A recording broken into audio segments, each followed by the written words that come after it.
La plupart des gens que je connais, ils ont peur de voyager tout seul. Alors qu'en vrai, pour moi, voyager seul, ça me permet de prioriser mes propres besoins. J'ai une façon très particulière d'observer cette réalité. Donc il y a des choses qui vont m'attirer, qui vont me popper et qui vont sortir des sentiers battus. Donc en fait, j'ai rarement un chemin défini.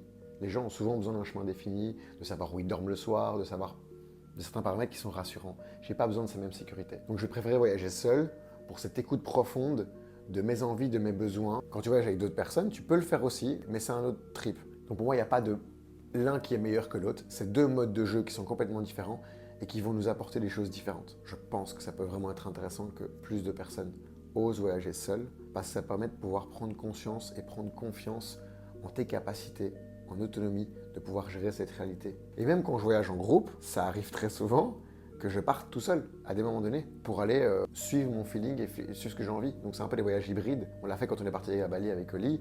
J'étais parti avec elle, on est parti en groupe, et puis elle est partie oui qui part tout seul.